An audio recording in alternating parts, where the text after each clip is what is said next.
I'm here to talk to you about the library's Makerspace. Over the summer, we streamlined the print collection, improving its currency by about 5 years, and removed about 16 bookshelves, freeing up a whole lot of extra space. So we want to put in a Makerspace. What's a Makerspace? A Makerspace is a creative do-it-yourself space where learners can gather to create, invent, and learn. It's a center that combines creation or take-apart experiences with community and education. It's a place where students can gather to create, invent, tinker, explore, and discover using a variety of tools and materials. It's a community-operated workspace where people can develop common interests. According to his May 2014 Time magazine column, Tim Bajarin, a high-tech analyst and futurist, said, "More and more people create products instead of only consuming them, and it's my view that moving people from being only consumers to creators is critical to America's future." The maker movement has the potential to bring techies and non-techies alike into the world of being creators, some hobby-related, but for many they could end up making great products and selling them online. The maker movement aims at getting a community to focus on how things work in order to cultivate the kind of thinking that promotes innovation, engineering, and design in society. According to esteemed authors from a wide range of fields, America faces a concerning intellectual vacuum in engineering-related fields. It's from this need that initiatives such as the Partnership for 21st Century Learning, STEM, science, technology, engineering, sometimes art, and math, and the maker movement arose. In a nutshell, this initiative will help our problem solvers grow into problem finders. Curiosity fuels innovation. Our students are adept at solving the problems we give them, and this project will help them build on that, to change our how-tos into what-ifs. In his 2009 TED Talk, Simon Sinek explained how great leaders inspire action. He challenges his audience to examine what separates good leaders and organizations from the inspirational ones. Sinek codified this in what he calls the golden circle.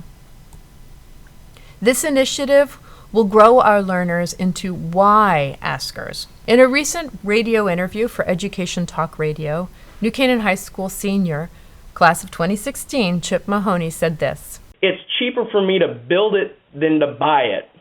And it's more fun for me to build it than to buy it." And then my friends started to get interested in what I was doing, and eventually I have a machine shop in my garage at my house, and I work on I do all my own automotive work. I work on my friends' cars, anything that they need. Wow. We pretty much do at my shop at home. So it was a contagious disease that I had to, this initiative to make things.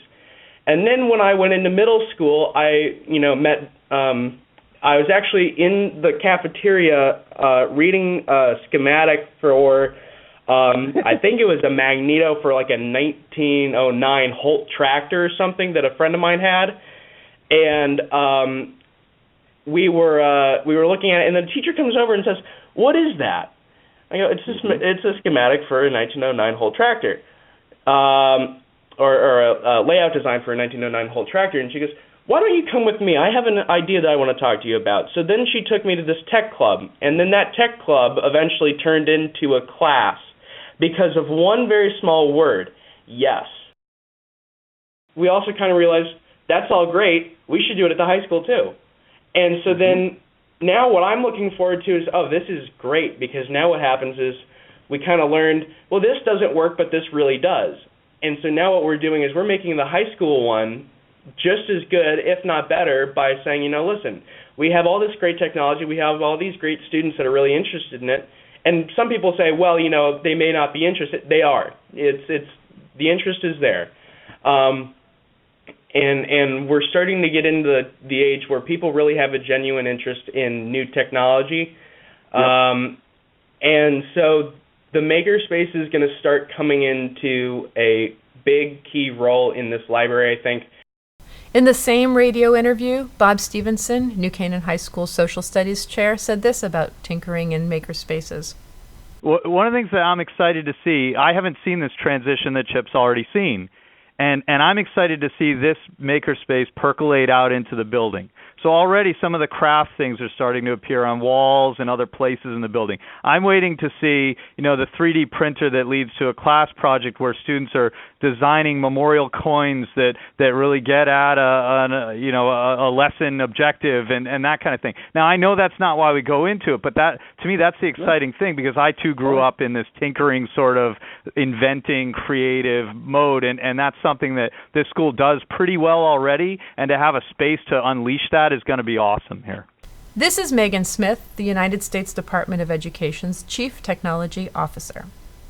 Before that, she was on the Google X executive team, and when asked how she became an engineer, she starts the story with, "My father, he had a kind of shop in our basement, and we used to make things together." Like Chip and Megan, every child can't have a shop in their home, but they can have a makerspace in their school library.